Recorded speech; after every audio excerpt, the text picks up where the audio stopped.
Hello, chess fans. Welcome to the interview with Grandmaster Tuấn Minh. Minh, thank you for accepting this interview with me. Thank you, Goran, and once again, hello for. Thank you for inviting me here, and hello to all the chess fans who are hearing the video. I'm happy to speak to you after the exceptional result you had in the recent Chess Olympiad, where you scored 9 points from 11 games on board 3, for which you also won the bronze medal. You earned 34 elo points, which is quite impressive gain from a signal tournament at your level, at least. How did you find such a good form?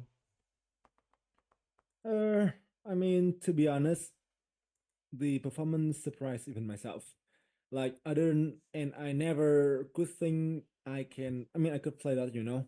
Like before the tournament, I must be honest that I only hope I didn't lose point, or I could win like 10 points maximum. I just want to have my team. Just want to be part of the team and didn't like become someone who spoiled team victory or someone who didn't play well. So what I'm doing is like I don't know. I feel personally I am someone who I think is just I think pretty caring for my team. If I play in an individual tournament, it might not be the same. But somehow in the event, I know that the first board and the second board was tough for my team. We always need to meet some very strong squads. And then board four is fairly low rated compared to other teams. So I'm the only one who can try to make a difference. So I try to go there with a fighting spirit. I try to go there with like aggressive just most of the time, which somehow work. But also lucky play a big part of my play as well. But still will be such a memorable event that I don't think if I can even repeat that in the future. Okay, we should also mention that your victories against Aryan Tari and Raja Panjwani and against Luke McShane were the wins that won the match points for Vietnam, the three matches that were tied 2-2. What was your best or your favorite game from the Olympiad? The win against Sinarov Mm-hmm. in row four against Team Uzbekistan. Mm-hmm. Few reasons for that, obviously.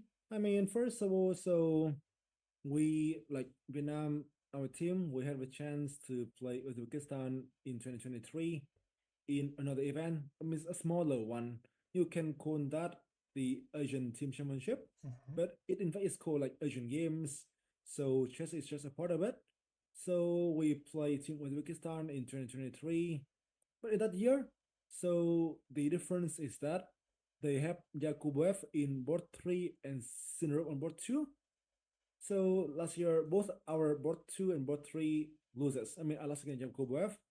So we lost against Team Uzbekistan like 3-1. But this year we made a sweet revenge. Also, he is my highest rated opponent I have ever been beaten as well.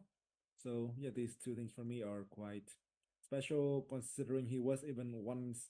His pick was like 2700, so he was once a super GM. So that is actually a nice feeling. Okay, great. This summer you also played in a couple of events in the United States. How did that go for you? Well, obviously they give me some experiences, some chance to play out my openings, some chance to learn things. The play is different apparently Mm-hmm. because in the US, there are always like 2 games per day. The pairings are always released 20 minutes before the game starts. So literally no time for preparing. Also, the play can be quite exhausting, right? Here is different, and also the team spirit is different compared to like playing individually, isn't it? But obviously in the US, I learn a lot, and I feel like it is like really some kind of event. First, so I even won the last GM norm in 2022 in the US. So these events really, I think, are meaningful for me. Mm-hmm. You are now at your highest rating ever, 2598. What is your next goal? Um, I must be honest that before the Olympiad, I didn't really have a goal in classical. Like I will be 28 in just like literally 10 days from now, like around that. And then someone, I mean, and then I'm like struggling to get to like 2600, and then someone 17 years old are already competing in world championship matches, right? So time changes, and somehow people, I mean, people just get younger, and the younger generation just show as well, right? Was like, so I mean, I was like, okay, so I could still play, but I was not so young anymore, and I would not have plenty of years left, to play in like high level chess, events. So I wanted to focus on some list with tournament or some online events too. But somehow after this one, so now maybe I think getting to like top 30 of the world. Oh no, sorry. Like maybe get to like 2630, entering top hundreds of the world, It is like maybe within reach. Like right now, so I think top 100 of the world, the rating of like 2637. So I'm like 40 points away. Obviously, it's not an easy thing to do, but I mean, right now, it is worth a try, in my opinion. So we'll try for that. And then let's see what happens. Okay. You were champion of Vietnam in 2020. Is chess popular in your country? It is certainly developing. Mhm. Or I will say that we are not India, apparently, but it is clearly improving right now. Like for instance, if you can see in Olympiads, so the guy in board five, he was only 15-year-old. He was the national championship in 2024, and he was already like an IM like 24, 30, something like that. So as I mentioned earlier, the new generation is getting closer right now, and they are actually showing themselves as like some serious contenders. So I mean, some young players right now, they have like great potentials, and they will be able to, I think, become strong players. I think very very soon. Also, many youth events being played, just getting somewhat more popular in schools, in some big events. So I mean, it is not super developed, but it is certainly developed a lot right now compared to how it was like a few years ago. And what about the general public? Do you have people like ordinary fans that like chess? Is chess being watched on online live events, something like that?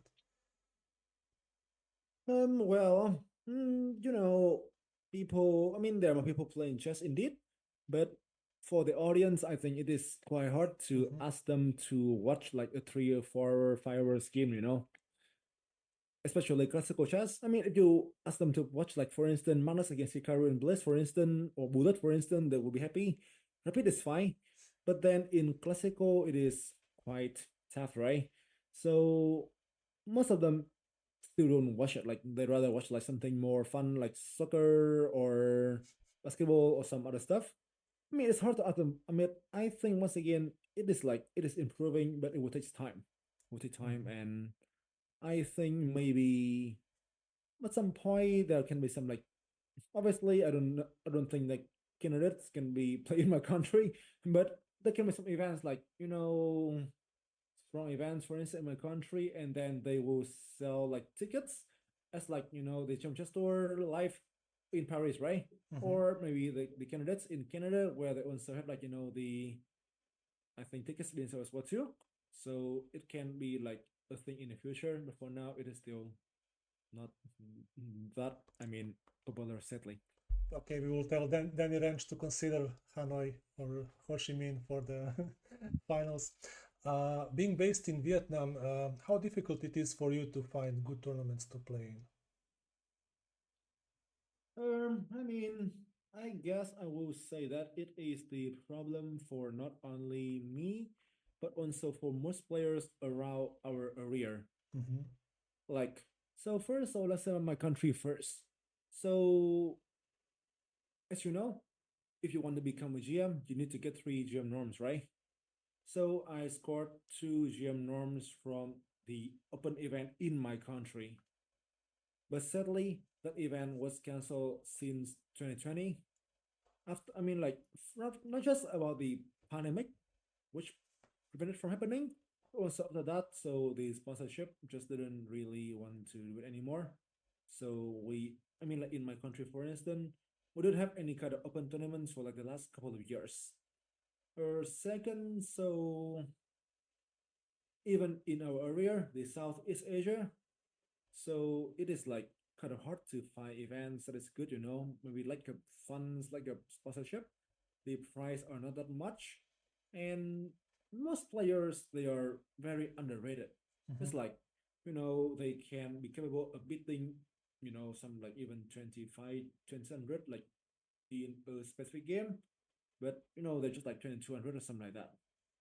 Most chess players they just trying to find something more stable to do, like open chess centers, open chess classes, offering tutors, this kind of stuff, right? For me myself, so right now I was literally number two in the area, like 2598. The first one in my area is also my compatriot, who was the bot two in the team. It was like 2640. Mm-hmm. So the thing is that I mean, if our area consists of plenty of like 2500 players, it's still easy. But in our area right now, there are only I think like four like 2500 plus player. Like most players like 2400, 2300, and open chess schools, chess classes, and they are incredibly underrated. Like when you play against them, it I mean it not just like so hard to win only games, right? But also you need to be very careful not to lose. So just playing here, we just like need to take lots of risk, which at some point might not be that worth it. So we need to like go to European countries or US to play tournaments to, I mean, get some rating points, which is how it is most of the time. Mm-hmm. Even for the online events, it's quite late for you. It's usually the night. You played a match against Magnus Carlsen in the Speed Chess Championship. How was that experience for you? I mean, for me, this year has been pretty nice in terms of, some big matches. Like I was able to play Magnus in some consequences in the Blitz Championship. I mean, I play him, I think in like the Division 1, Mm-hmm. like playing in the Chess as well a few, like 2 weeks ago. Also, I mean, I met him Norway. I mean, Norway in the Olympiad as well. Met him in real life, So it was some great things, obviously. In Champions, I mean, but sadly in Champions Tour, I mean, in the Switch Championship, it was not a good memory. Like, I performed very poorly in that match, to be honest. It's like I think at some point I just trusted him so much, and you know I saw some chances, but I didn't even go for that. And then I just play super poor chess, missing some very simple tactics, which I normally should not.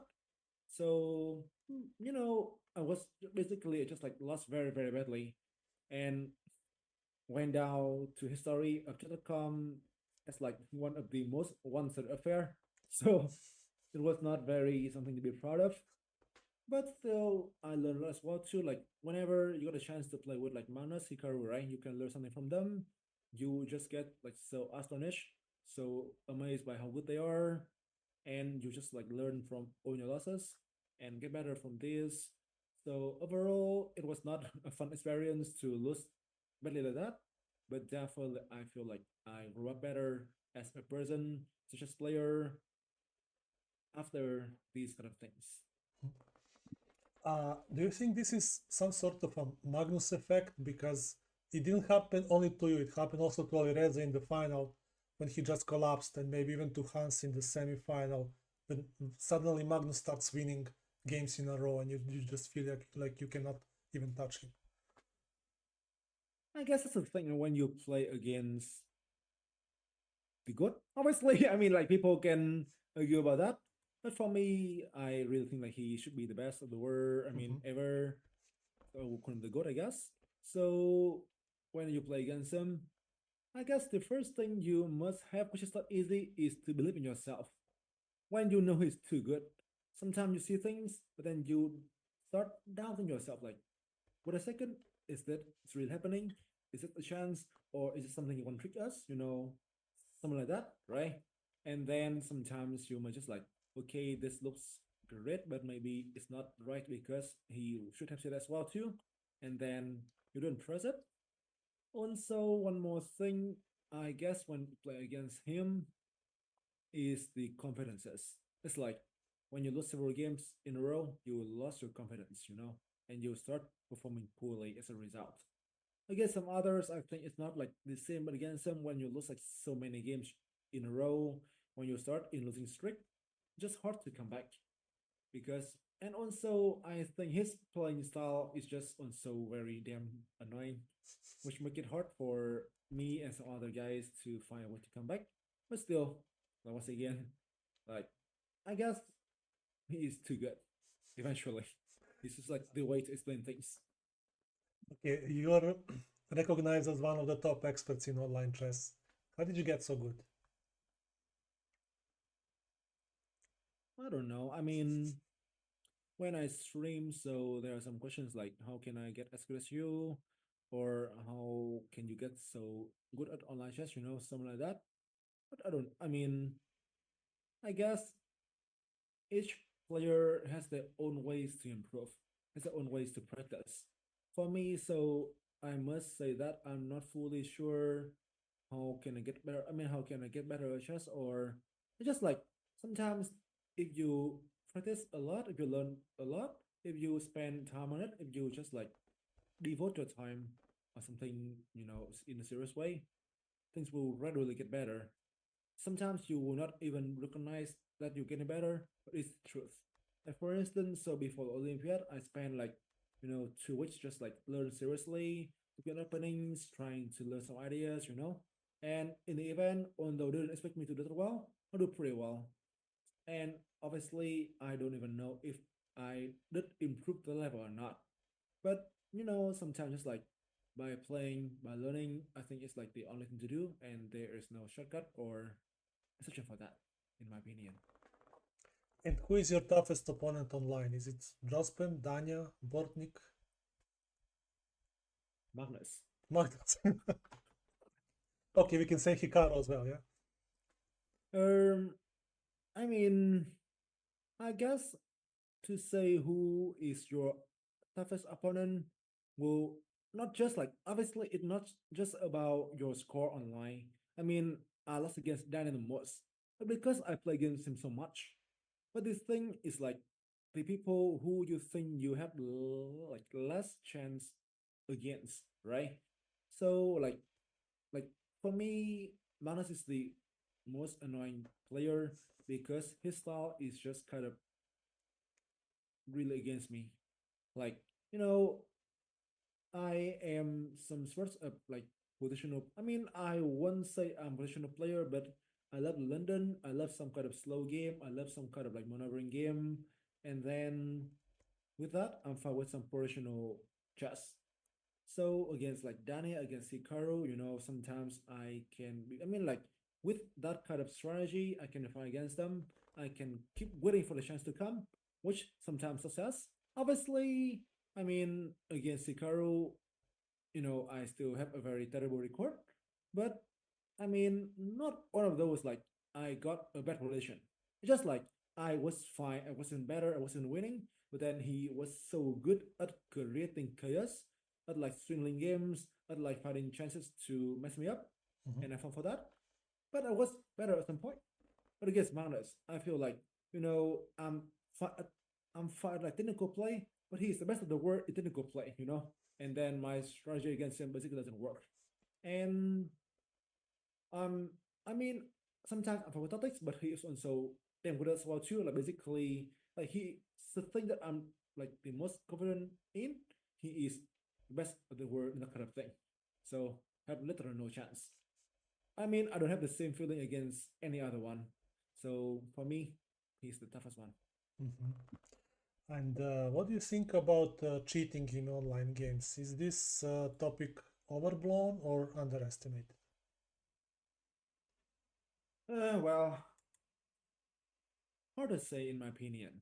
Somehow, so first of all, as you know, so I think cheating is what like I would say higher rated people tend to think about some lower rated players, especially when I lost against them, or they just find that these lower rated players play so well. Mhm. And sometimes, like, they don't even know the name of these lower rated dudes. So, like, let's say in my case, for instance, like many times I think I also got accused by some other GMs, especially when it was like an FM, an IM, you know. Even when I turned GM at some point, I still got accused. I still got like suspected. So I mean, like the thing is simple because I'm low rated. I'm like only 2500, and for them 2500 must be losing. Like how can I beat like 2700, 2700? Should be lost.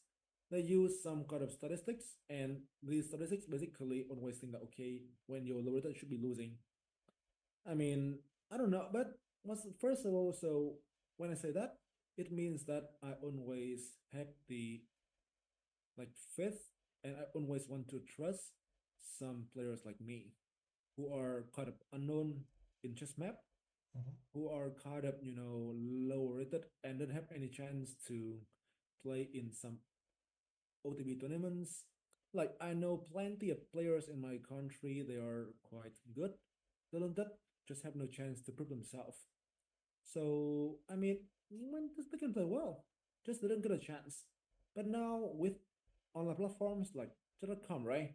We can learn, we can play on the time there, and we can also get better as well too. So it's a thing. But in the meantime, I must admit that these like cheating problems should exist. Like in some, let's say, prize tournaments, obviously, right? Or maybe in some, I mean, like maybe with some guys who just want to win games and enjoy winning, don't want to lose at all. Obviously, it's rarer. I think most of the time should be in some kind of prize tournaments, and it is quite hard to control, isn't it? Like even I think it is just like hard to know that they really are cheating or not. It's like a thing that's hard to really control, but it should exist. It's like I think at the end of the day, it is like a part of online chess. I guess the only thing is just like you don't cheat. For some others, sometimes who knows, right? But I certainly want to trust some players like me Mhm. because I was in the same situation many times before. So I want to give them my faith, and that is how it is. And when you say other players accused you of cheating before, how was that affecting you? Were you distracted from playing? Were you trying to exceed your level? Were you trying to prove yourself? Was it difficult? So I mean, first of all, so for me, like I don't know, like after the Olympiad, I didn't hear anybody, I mean, accuse me at all. Yeah. I mean, maybe that will happen again. I don't know at some point. I have no ideas. But so first of all, still, like one thing I must say is that when I played quite well in like Tower Tuesday early this year, I got accused. But when I start performing somewhat terribly in Tower Tuesday lately, there are no accusations at all. So I'd rather play well, obviously. I mean, like the fact that they accuse you means that you're playing well, you know. And if you don't play well, nobody even take care of you at all. So I mean, first of all, being accused is a good sign because you're playing well. But obviously, it is somewhat, I mean, sad when some others didn't really realize your potential, that's your strength, and didn't believe you at all. But it is life. It is how it is. Need to find a way to deal with it, and just like trying to prove that we are fair, maybe in some big tournaments, you know. So I mean, it is a thing. Like it's not fun indeed, but we need to learn how to get through it. And just I think by playing war in some tournaments, it can help us to, I mean, just get through all the stuff. Okay. What is your prediction for the upcoming World Championship match in Singapore? Uh, I like Ding. I must say that first. I've always been rooting for him in some, I mean, like candidates and Mhm. even the World Championship match. But not only you. me, but also everybody can realize he is not in a good form, and he suddenly doesn't really feel like enjoying his life, and just for now, right? But you know, one I mean, one sided, I must say that it's just hard to ignore the fact that Rukesh should be a favorite, even huge favorite, before the match, considering their form right now and they're just for the time being. But I feel like maybe Rukesh is too young and he might not be able to deal with own kind of like pressure on and off the board in that tournament. And also, I feel like Ding is quite happy to become an adult, and he loves to kind of I feel like he doesn't really like to be in some sorts of spotlight. Mhm. So now when become an adult, when he's like becoming someone who people just do not really like focus on him, he might be performing better. So I hope that it will be a close match. But I guess considering the chess skills on his right now, maybe it should end in like 12 to 13 games in favor of Mhm. Bukash. Mhm. Okay. Did you consider playing in the Open tournament that is taking place alongside the match? No. I mean, before the Olympiad, I did already accept the invitation for a Blitz, like a big Blitz event in my country that will be taking place in December the 1st. Mhm. So it will be like right in the time of the event. So I don't think I can play the Singapore Open. Also, as mentioned earlier, so before the Olympiad, I don't even think I can play this good in classical. But if I know I can play this good, I might reconsider things again. But now I have made decision already before, so I cannot really change it anymore, which is the problem. Okay, but you will play in the World Rapid and Blitz Championship in New York, right? Yes. What do you think about the changes in the format of the Blitz Championship? They will play first Swiss and then the next day I know, I know, I knockout. know. Mhm. Top 13 games and then Yeah. the knockout, right? Uh, Good for the tournament, not good for players like me. That's how I would say. Like obviously, if there are more rounds, maybe more chance for players like me, and more chance for me to win rating points. But if they like knockout, maybe it can be more fun to watch for the audiences. This Mhm. is like, I think something more interesting to watch as well too. So that's the thing. Like good for the event, not good for me. I would say that. Okay.